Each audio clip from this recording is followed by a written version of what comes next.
की मगर पानी में जहर था, प्यास लगी थी गजब की मगर पानी में जहर था, पीते तो मर जाते और ना पीते तो भी मर जाते, पीते तो मर जाते और ना पीते तो भी मर जाते। बस यही दो मसले जिंदगी भर ना हल हुए, बस यही दो मसले जिंदगी भर ना हल हुए, ना नींद पूरी हुई ना ख्वाब मुकम्मल हुए, ना ख्वाब मुकम्मल हुए। अगदी या पाण्यासारखी अवस्था आजच्या सणाची व उत्सवांची झाली आहे. नमस्कार. सन्माननीय व्यासपीठ, मंचावर उपस्थित सर्व मान्यवर, तज्ञ परीक्षकगण व ज्ञानपिपासू विद्यार्थी मित्रांनो, या वादविवाद स्पर्धेत वैचारिक जागृती मांडण्यासाठी मी आपल्या समोर विषय मांडत आहे आजच्या सण व उत्सवाचे बदलते स्वरूप सामाजिक ऐक्यास स्मारक आहे. अर्थातच विषयाच्या प्रतिकूल बाजूने माझे मत मांडण्यासाठी येथे उभी आहे. सण म्हणजे प्रेम, आपुलकी, आनंद, उत्साह व जल्लोष हे फक्त आता सांगणे झाले. सण म्हणजे प्रेम, आपुलकी, आनंद, उत्साह व जल्लोष हे फक्त आता सांगणे झाले. प्रत्यक्षात मात्र हे सण राजकारण, अर्थकारण व कुरापतीचे अड्डे झाले, कुरापतीचे अड्डे झाले. याला कोणताही धर्मापवाद नाही. पूर्वी सणात मानसिक व बौद्धिक स्तरावर संस्कार देणे, नीतिमत्ता जपणे, मूल्यांची ओळख करून देणे असे नियोजनबद्ध कार्यक्रम व्हायचे. बदलत्या उत्सवाच्या रूपात सर्व चांगल्या गोष्टी हद्दपार झाल्या आहेत. ज्येष्ठ व अनुभवी लोकांना सण व उत्सवाच्या मंचावरून बहिष्कृत करून आजची तरुण पोरं डीजेच्या तालावर आणि गौतमी पाटीलच्या गाण्यावर आजकट विचकट नाचत आहेत. समाज प्रबोधनाच्या माध्यमातून स्वातंत्र्याची ज्योत पेटावी यासाठी लोकमान्य टिळकांनी गणेश उत्सवाची सुरुवात केली. आज याच गणेश विसर्जनासाठी कायदा व सुव्यवस्था राखण्यासाठी पोलीस बंदोबस्त मागून घ्यावे लागत आहे. हे किती दुर्दैवी म्हणावे. मी माझ्या प्रतिस्पर्धक मित्रांना खुले चॅलेंज देऊ इच्छिते की निर्व्यसनी गणेश मंडळ दाखवा, निर्व्यसनी गणेश मंडळ दाखवा, 1000 रुपये मिळवा, 1000 रुपये मिळवा. मित्रांनो, या गोंगाटाने भरलेल्या सण उत्सवामुळे शाळकरी मुलांना नीट अभ्यास करता येत नाही, वृद्धांना आराम करता येत नाही, दिवसभर बाहेर राहिल्याने घराघरातील संवाद हरवले आहेत. उत्सवाप्रमाणे अगदी महापुरुषांच्या जयंत्या देखील बदलल्या आहेत. मानवतेचे संदेश देणाऱ्या महापुरुषांची ज्यातील पातीन विभागणी झाली आहे. छत्रपती शिवाजी महाराजांची जयंती फक्त मराठ्यांनी साजरी करायची, महात्मा बसवेश्वरांची जयंती फक्त लिंगायतांनीच, तर डॉक्टर बाबासाहेब आंबेडकरांची जयंती फक्त बौद्ध समाजाने साजरी करायची. तर मला सांगा कसे येईल सामाजिक ऐक्य?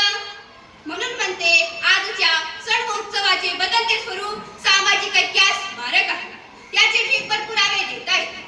भक्ती कमी दिखाऊपणा झाला असतो, भक्ती कमी दिखाऊपणा झाला असतो, प्रसाद कमी प्रसिद्धीत व्यस्त, प्रसाद कमी प्रसिद्धीत व्यस्त, नैतिकता कमी आणि भौतिकता जास्त, नैतिकता कमी आणि भौतिकता जास्त, धर्मांधता व जातीयतेने माणुसकीचे मळे झाले खस्त, माणुसकीचे मळे झाले खस्त. अजून किती किती पुरावे देऊ दोस्त, किती पुरावे देऊ दोस्त. मी वाट पाहत अशा सण उत्सवांची ज्यात हिंदू, मुस्लिम, शीख, ईसाई, बौद्ध, जैन, पारशी धर्माचे लोक एकत्र येऊन सण साजरा करतात. तुम्ही म्हणाल यात काय नवल? 15 ऑगस्ट आणि 26 जानेवारी आहेत की? अहो साहेब, आताच्या भरकटलेल्या सणांनी तर राष्ट्रीय सणांची धार अशी बोथट केली आहे की त्यासाठी त्यांना विशेष निमंत्रण द्यावे लागते.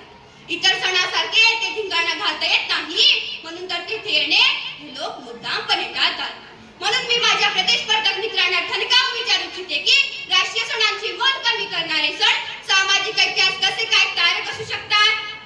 देश नाही तर समाज नाही, देश नाही तर समाज नाही, समाज नाही तर माणूस नाही, समाज नाही तर माणूस नाही, आणि हा माणूस नाही तर सण नाही, तर सण नाही. म्हणून प्रत्येक व्यक्तीने देशाला सणापेक्षा व देवापेक्षाही पुढे ठेवले पाहिजे. मित्रांनो, दिवसेंदिवस वाढत जाणारे सण उत्सवामुळे ध्वनी प्रदूषण, वायू प्रदूषण व जल प्रदूषणाचा विषय गंभीर होत चालला आहे. अशा प्रकारे एकीकडे पर्यावरणाचा ऱ्हास होत असताना दुसरीकडे मात्र सण उत्सवाच्या काळात पाखंडी बोधू बाबाचे मार्केट सेन्सेक्स प्रमाणे उसळी घेत आहे. मित्रांनो, त्यामुळे सभ्य समाजात अंधविश्वास, कर्मकांड, बुवाबाजी आपले पाळेमुळे रुजवत आहे. आमचा वैज्ञानिक दृष्टिकोन आणि विवेकवाद आता फक्त आणि फक्त विज्ञान प्रदर्शनापुरता मर्यादित झाला. अशा कालावस्थेत भारत महासत्ता आणि विश्वगुरु कसे होणार? म्हणून हे बदललेले सण जर देशाच्या व समाजाच्या मुळावर उठत असतील तर यांना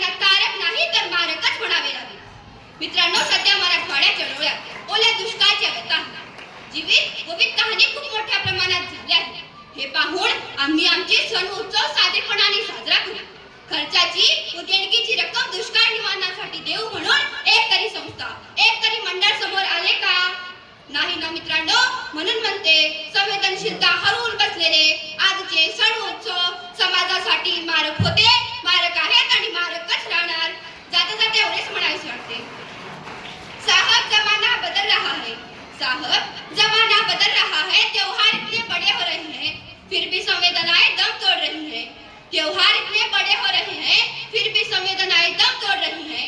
जितनी जगमगाहट है उससे ज्यादा घबराहट है. साहब जमाना बदल रहा है, साहब जमाना बदल रहा है. एवढे बोलून मी माझे भाषण संपवते. जय हिंद, जय महाराष्ट्र. धन्यवाद.